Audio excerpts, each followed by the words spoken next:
Huwag nyo nang iboto si Paduano, si Pimentel, si Suarez, si Acop, Barbers, Abante, Asidre, Congon, Romualdez, Luistro, Ortega. Tauhan siya ni Mayor Lucy Torres at ni Congressman Richard Gomez. Baya, yun na. Ha? Person of interest ay mga tauhan ng congressman natin na si congressman ngayon sa 4th District. Kasi itong si Richard Gomez at si, si Arisa, yung bata niya, Maka Duterte kasi.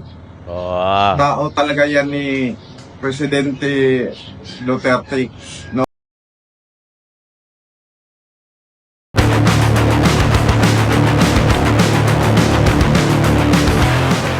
Simulan na natin kagad to dahil medyo mahaba-haba yung pinepre natin ng mga video para sa inyo. Siyempre, dahil alam ko na sabik na kayo sa mga issue ng bayan na dapat natin talaga pag-usapan. Pero first of all, maraming salamat sa lahat ng bumati sa akin kahapon. Birthday po natin kahapon. At yung mga babati pa ngayon makakakita ng video. Maraming salamat. Hindi ko kayo maisa-isa dahil sa sobrang dami na babasa ko sa comment section. Lahat ng mga viewers natin, OFW, pati rin sa lokal sa Pilipinas, isang attendance check po muna tayo dyan para magkaroon tayo ng engagement dahil bumababa ang views natin dito sa YouTube. Malamang nasa shadow ban na naman tayo ni YT, ni Lolo YT. Okay, maraming salamat. Attendance check muna tayo dyan if you're watching from The Hague, the Netherlands, Hong Kong, Japan, Asia, o Australia, Singapore, Russia. Maraming salamat sa inyo. Paki-comment dyan sa baba yung exact location nyo. Ngayon, dito sa Pilipinas, Luzon, Visayas, Mindanao, paki-comment din kung nasaan kayong lupalop, yung exact location nyo. Paki-comment dyan sa baba. Nang sa ganon, malaman natin kung sino yung mga, kung saan maabot yung video natin. Maraming salamat kung gagawin nyo yan. Thank you so much. At shoutout sa lahat ng bagong pasok, yung mga members natin dito sa Joe Malone TV. Ito yan, basahin natin. Si Ma'am Milagros Chan, Franklin Poro, Glorna Tubera, Florina Dacumos, Queen O, Rose Enriquez, Mary Jane Tabuada, Dina Mahos Bongo, Ma'am Lorna, Danny Ubaldo, syempre si Manik Sangko, pati na rin si JU Production. Maraming salamat po sa suporta ninyo. Meron po tayong joint membership dyan. Kung gusto niyo po magpa-member dito sa atin, mayroon namang button dyan na join nakalagay. Tapos paki-double check na rin kung nakasubscribe kayo doon sa mga bagong pasok sa mga datihan. Paki-double check na lang po kung nakasubscribe po kayo. Pagka hindi pa, subscribe na lang po. Tapos meron dyan bell icon, paki-click, then paki-click all. Maraming salamat po sa inyo lahat ha. Tapos if you want to watch anything o mga kwento anything under the sun, ito po yung channel natin dyan, When Tito Talks. Wala po pang 100 subscriber yan. Paki-subscribe na lang po. Maraming salamat po kung gagawin nyo, ha? Tapos yung, kung mahilig kayo sa mga food vlog, street food sa Pilipinas o sa saan lugar man dito sa Pilipinas, sa Bambansa, paki-subscribe na lang din po yung Tito Jom natin, Tito ng Ina Mo Food Vlog channel natin yan. Maraming salamat sa inyong lahat. At yun na, sa suporta nyo kay Tatay Digong, pakigamit yung mga hashtag natin. Tuloy lang po ang laban natin para kay BP Inday Sara. At pati na rin kay Tatay Digong, panoorin natin to kay Erwin Espinosa dahil dinawit niya ang pangalan ni Richard Gomez, pati yung asawa ni Richard na si Lucy Torres. Damay-damay na at sinabi niya napaka-coincidence daw. Ako naman na masasabi ko napaka-coincidence din dahil kung saan nabaril siya. Ngayon tumatakbo siya ng, bilang pagka-mayor ng Albuera, Leyte. Diba? Tapos si Ibadoy, yan, sinabi niya, yung mga wag iboto, mga nakilala natin na wag iboto, nangunguna dyan si Congressman Joel Chua, pati na rin si Congressman Abante. Di ba? Lahat ng mga nagpakilala sa atin sa Congress, alam niya na. Ha? Hindi ko kayo hinihikayat. Di ba? Pero sinasabi ko sa inyo, yung aking opinion, pati si Badoy, sinabi niya na wag daw iboto yung mga yon o yun. Di ba? Baka nakakalimot lang tayo di ba? Alam mo naman, pagka dumarating ang election, medyo tumatahimik, yung mga dating matatapang, bumabait, di ba? Bakit? Di ba? Pero pag nakaupo ulit, ang angas na ulit. Di ba? Dinadaan tayo sa ganyan. Kerwin Espinosa, panoorin natin. Medyo in-enhance ko lang yung voice, Para sa kalaman ng lahat sa pangyayari kahapon na habang nanapanya kami na binaril ako. Sana naman ilagay nyo sa inyong mga puso, lalo na sa pulisan. Nag-peace covenant tayo at kami sumusunod kung alin ang sinasabi sa Peace Covenant. Sa nangyari kahapon, may mga pulis na involved, except Albuera Police headed by Major Sibunga. Maraming salamat sa madalian mong aksyon at inaasahan ng taong bayan dito sa lungsod ng Albuera na magpatuloy ang iyong pagkaaktibo na walang kinikilingan. Sir Fergun, sino po ang nakikita nyo na may pakana nito at may gawa nitong pagbaril sa inyo? Yan. Makinig ha. Sa akin naman, mahirap naman na magbintang tayo, no? Kasi wala naman pang kaso. Kasi ongoing ang investigasyon sa ating kapulisan ng Albuera. Pero may nahuli na person of interest na sila Police Colonel Redante Uy, nagbitaw ng Arisa, pangalan. Police Sergeant Alrose Jid Astelia, Alvin Jose Barunda, Police Corporal Jeffrey H. Dagoy, o si Police Alexander Reponte. Itong mga binabanggit ko na pulis ay hindi nila jurisdiction ang Albuera. Sila ay naka-assign sa Ormoc City. Isang malaking tanghaga na may taong nag-uutos sa kanila na mataas na politician din. Uy!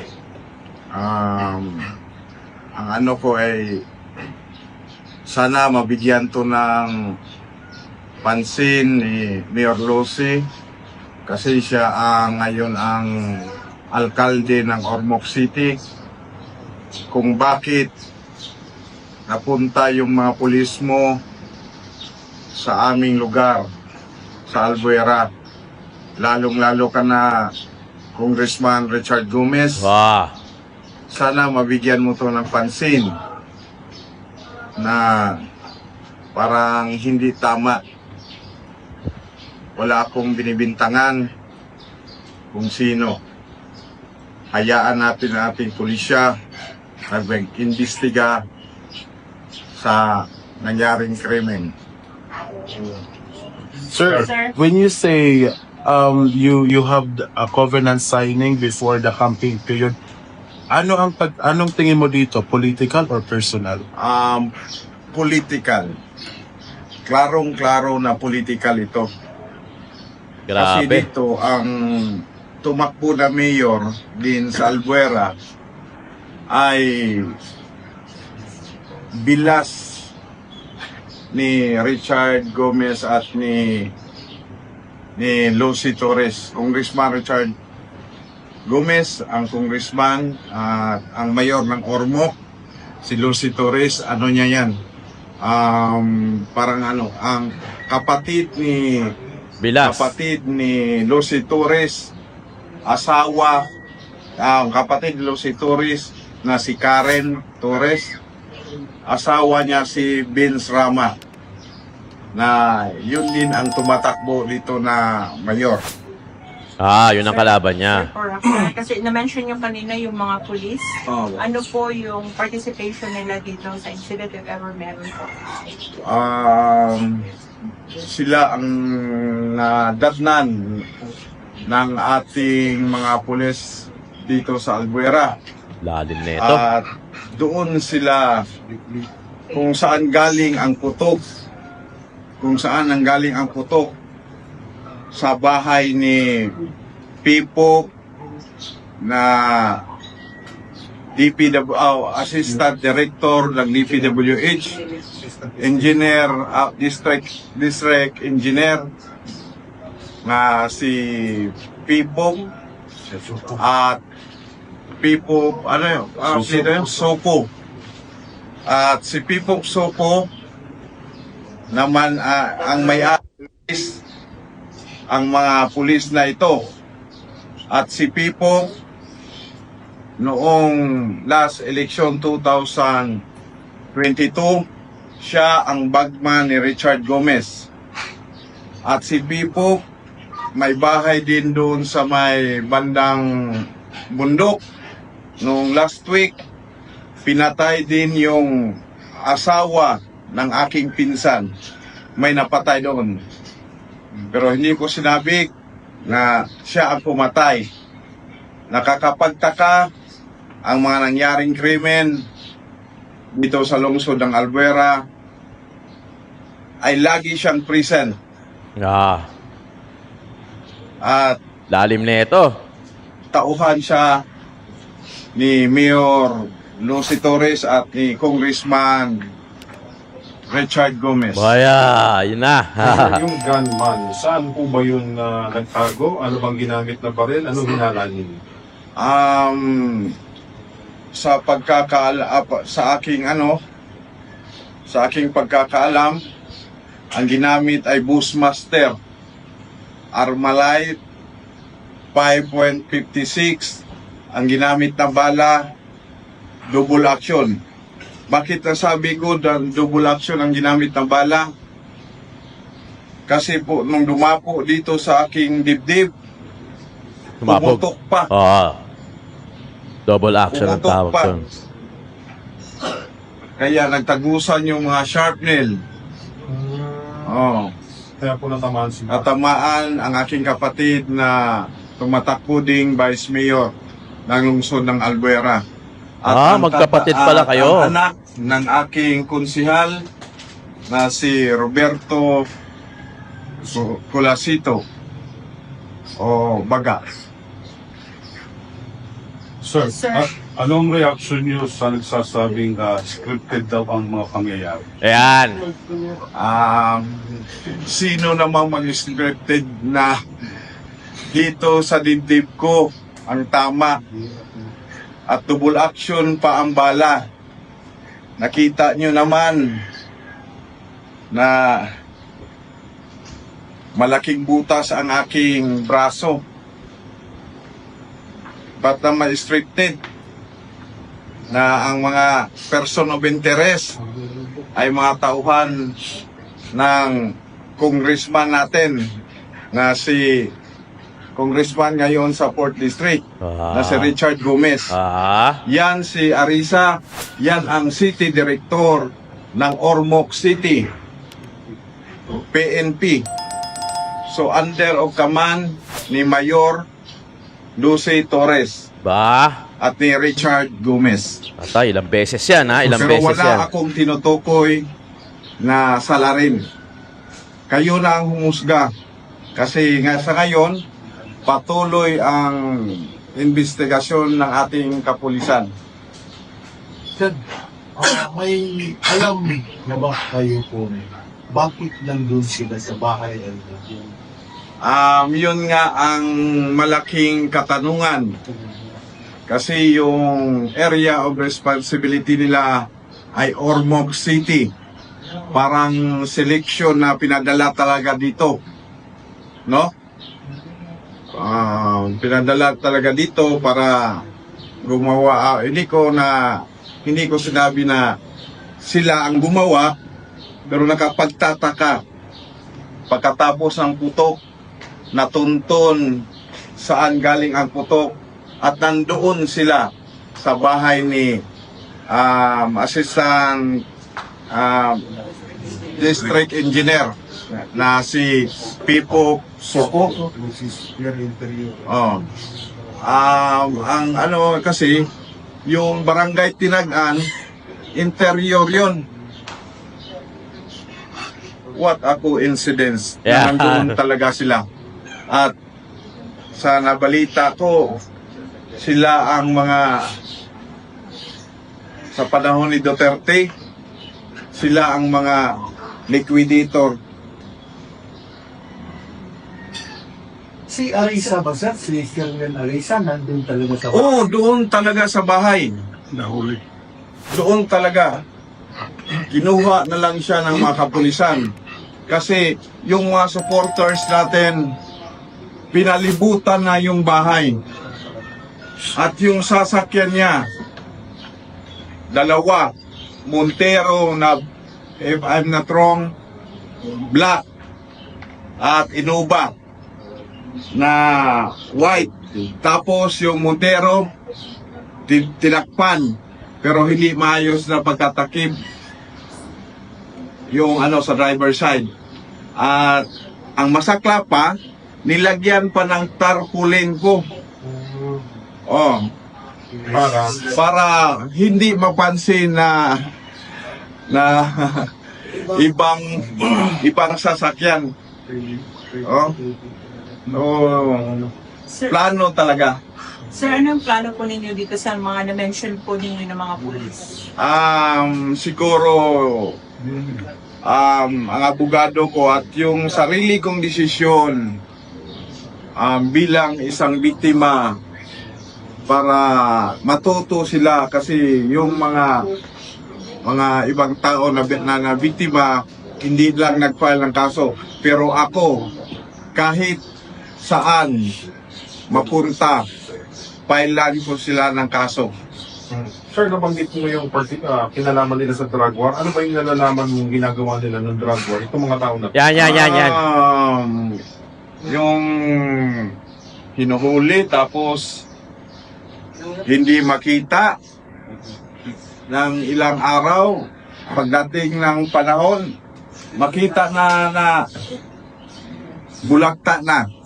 Kung hindi sa operation, bypass operation nila, sasabihin nila na lumalaban kahit walang kalaban-laban yung tao. Kasi itong si Richard Gomez at Yan na naman. si Arisa, yung bata niya, Maka Duterte kasi. Oh. Tao talaga yan ni Presidente Duterte noon. Pero Bigat yan. Magandang laban to. masakit ang nangyari sa amin. Kasi akala namin wala na kami makitang liwanag. Lupit. Wala na makakita ang liwanag. Mayor, sa nangyari, kumusta po yung pangangampanya nyo? Tuloy po ba or legal mo na? Sa ngayon na nangyari na ganito na na binaril ako, wala akong takot na itigil ang pangampanya ko. Tuloy ang pangampanya ko dahil ang ko sa taong bayan dito sa lungsod na Albuera, itaya ko ang buhay ko para sa kanila. In terms of sa security ninyo, dadagdagan. Yun ang isa kong concern. Yun ang isang concern ng hindi lang sa akin, kundi ang buong slate namin, na sana bigyan ng pansin to ng COMELEC, na mabigyan kami ng seguridad, mabigyan kami ng security detail, bawat isa sa amin, na yung pangampanya sa lungsod ng Albuera. Pabor kayo na ilagay kayo sa COMELEC control? Oo. Mas maigi na magkaroon kami ng COMELEC control dito. Dahil po. Dahil sa mga abusadong pulis na nababayaran. Mayor, you mentioned kanina about sa name ni Mayor Vincent Rama. At the same time, after the incident happened, nag-post sa social media si Vincent Rama na let's pray for your agarang paggaling daw. What's your reaction to that? Sa akin ay isa lang yung isang pasasalamat na pinagdasal niya ako, kahit na klarong-klarong na scripted, kasi wala siya dito sa Albuera nung nangyari. Pati nga yung konsyal niya na si Barcelona, kapitan ng Tinagan. Nakita ng mga tao ng Tinagan na pumunta doon sa bahay na may kasamang 2 pulis. At maya-maya naman lumabas siya. Hindi na yon, sumama yung 2 kasama niya. Nagpunta sa bahay ni Engineer Pipo Soko. At ikaw naman, ikaw ang ama ng barangay, tapos may mangyari, may nangyari na krimen sa iyong barangay, hindi nagpakita. So, malaking question mark din yun na sa akin lang, hindi ko naman siya pinagbintangan. Baka isa siya sa may plano. Ma'am RR, ano naman po ang masasabi niyo? May binabanggit kayo kanina? Ano pong sentimiento niyo? Sa seguridad po namin.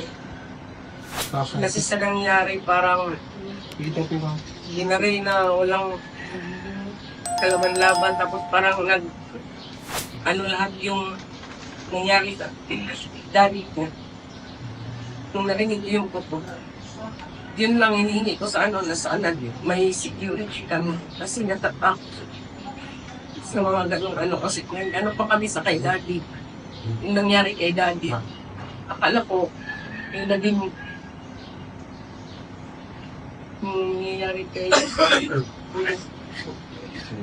hihingi ko lang sana na nag-barter na ako sa police station, Alvaro Police Station na sana bigyan kaming pag may mga lakad kami sa pangkampanya na Oy, ano yun? may Gulat ako doon. police na kabantay sa amin. Yun lang po. Pumalik control, pabor din po kayo. Pabor ako ng pabudi kasi may nakabantay sa amin. Sa nangyari ngayon, mas may Natatakot na ba kayo kung lumabas ng wala kang bodyguard yun? opo. Kung ba naman pagbabaril, hindi ka ba matatakot eh? Guys, hapon lumatay yung mga CIDG. Nagtatanong sila bakit din sila pinaunlakan sa interview. Our attorney advised us na wag muna kasi we are still in shock. Hindi pa kami makapagsalita. Si Kuya doon pa, inaano pa siya sa ER.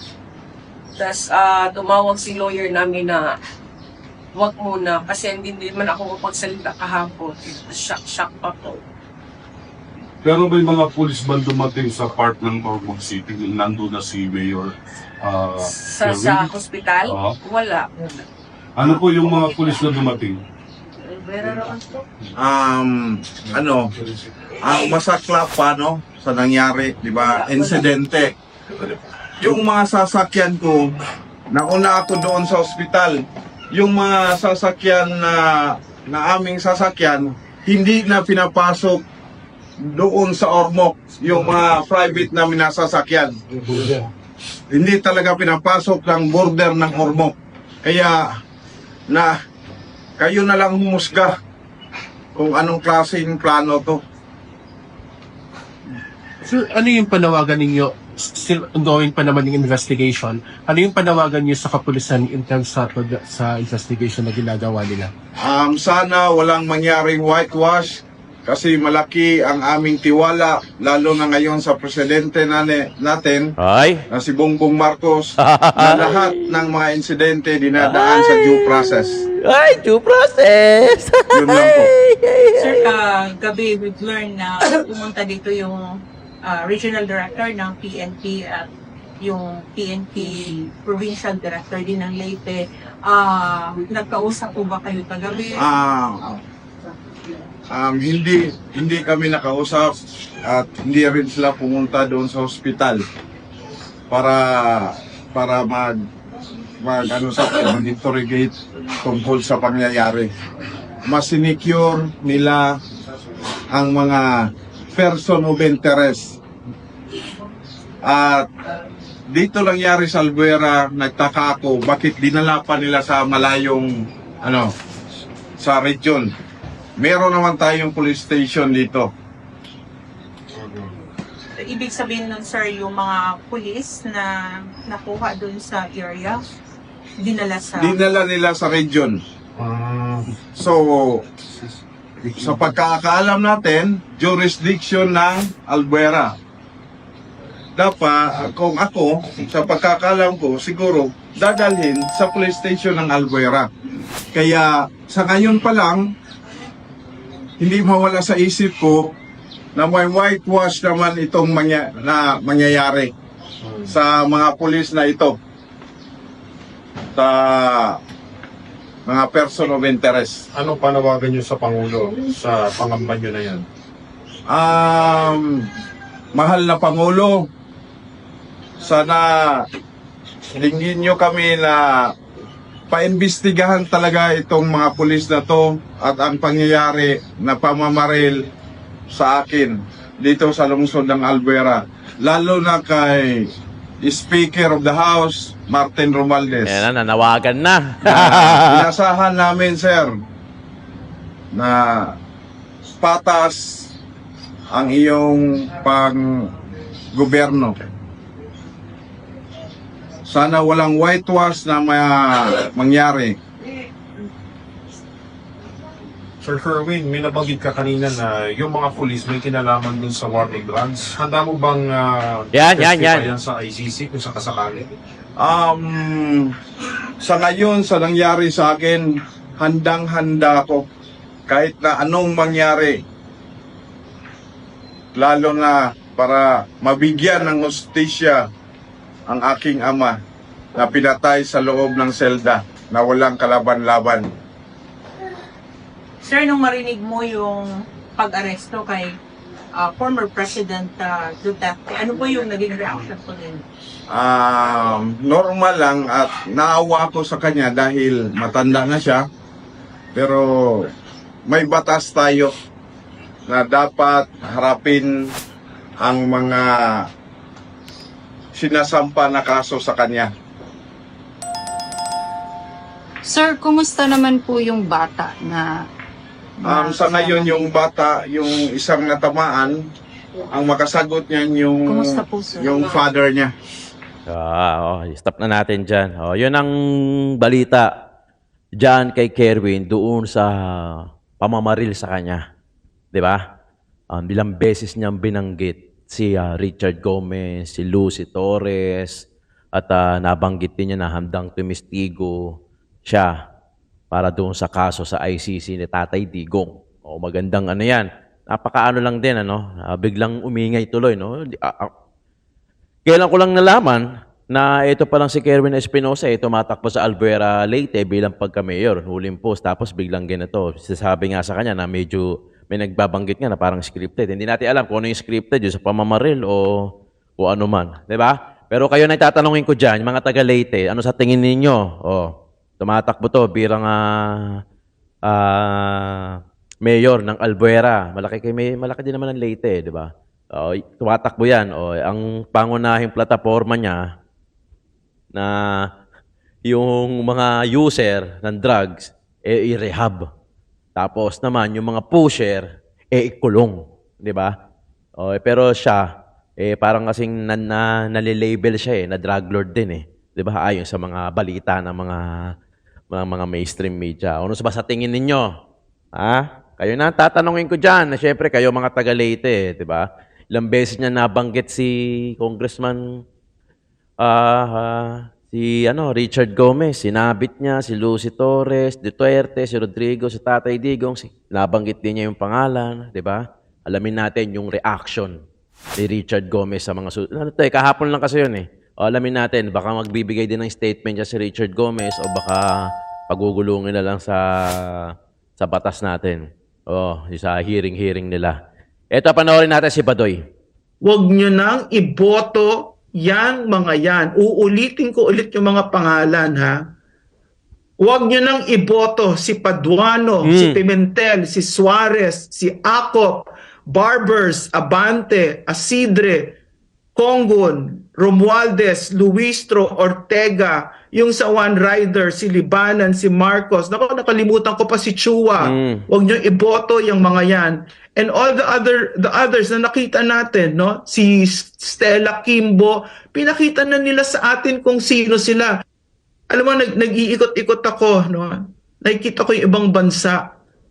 Bakit ganon? Bakit for instance sa Japan, just a whiff of a scandal, nagre-resign ang public official. Wala pa siyang ninakaw nun, ha? Itong mga ito, walang abilidad mahiya sa Pilipino. So sa susunod na elections parating, malapit na. Huwag nyo nang iboto yung mga yan, mga abusado. Exactly. Okay, so ang iboto ninyo, yung marunong humawak ng kapangyarihan at gagamitin yung kapangyarihan na yan. Sa tama. Hindi para mag-craft ng mga batas, para makapagnakaw sila sa Pilipino. Yung mga certification liquidation by certification. Hindi na nahiya, 'di ba? Walang mga kahihiyan itong mga ito. So, napakahalaga, no? Ayun ang itinuturo ng, for instance, ang Japan sa atin. Malaking bagay yung marunong kang mahiya sa kababayan mo, sa kapwa-tao mo. Lalo't lalo kapag ikaw ay nasa poder at meron kang access sa ganyang kadaming pera at sa ganyang kadaming kapangyarihan. Huwag nyo nang iboto yang mga yan. Nagigil na si Badoy. Uulitin ko ulit yung mga pangalan. Ha? Ayan, Huwag ulitin. nyo nang iboto si Ulitin. Paduano, si Pimentel, si Suarez, si Acop, Barbers, Abante, Asidre, Congon, Romualdez, Luistro, Ortega, yung sa One Rider, si Libanan, si Ortega si yun. Marcos. Naku, nakalimutan ko pa si Chua. Huwag nyo iboto yung mga yan. And all the others na nakita natin, no? Si Stella Kimbo, pinakita na nila sa atin kung sino sila. And of course, huwag nyo iboto yung mga CPP, NPA, NDF party list. Kilala nyo na kung sino yung mga yan. Okay? So, an amazing opportunity is coming our way. Elections. Nagpakilala na naman sila, 'di ba, kung sino sila. Ang sinabi ng mga pangalan na binasa ko, ako, si Paduano, pag ako binoto nyo, binigyan ninyo ako ng kapangyarihan, aabusuhin ko kayo. Gagamitin ko yung citing in contempt na yan at ipepreso ko kayo ng 3 buwan dahil ikaw ay namahayag ng opinion mo freely because you practice your constitutional right to freely express yourself. Diba? Yan galing kay kay Badoy Totoo naman nakita naman natin yung talagang tunay na ugali ng mga yun. 'Di ba? Kung paano nila sigawan yung mga resource person, pagtaasan ng boses, cited in contempt, lahat. Binigyan na tayo ng clue kung ano talaga. Binigyan tayo talaga actually ng clue. Pinakita din nila kung ano sila. Tapos ngayon, bigla magbabait-baitan kasi mag-e-election. Yung pala, re-election is yung karamihan. Di ba? Kayo nang bahala dyan Kayo nang bahala. Pero alam nyo naman yan Alam nyo naman yan. Huwag nyo nang iboto. Huwag nyong iboto yung mga nakitaan natin. Karapatan natin yun. At karapatan ko rin magsalita ng ganito. Huwag nyo nang iboto yung nakitaan natin ng attitude o character na kung saan mga korap naman pala. Diba? Korap na politiko. Huwag nyo nang iboto yan. Magkakaroon tayo ng chance na baguhin yung takbo ng gobyerno natin sa May 12. Unless, malamang baka sabihin ko din yung gaya na sinabi ni Robin na ayaw naman magbago ng Pilipino. Diba? Ang sakit Diba? Pati ako sa pool. Diba? Pati siya sa pool din. Lahat actually sa pool. Hindi nga sinasabi ko nga na hindi naman sa lahat ayaw magbago. Kulang lang talaga ng proper knowledge. Kaya nga kami nandito mga political vlogger para i-express, ilatag. Pero syempre, kayo pa rin naman na masusunod dahil kayo naman ang may say, ang may final say. Ang ginagawa lang namin dito, nilalatag lang namin, pinag-uusapan lang natin yung issue ng bayan na alam ko naman na kailangan natin bosesan at kailangan natin harapin. Dahil kung di natin haharapin to, hindi natin bobosesan, kailan pa. Diba mga kayon? Maraming salamat sa panonood. April 12 today. Maraming salamat. Thank you so much. God bless po sa inyong lahat.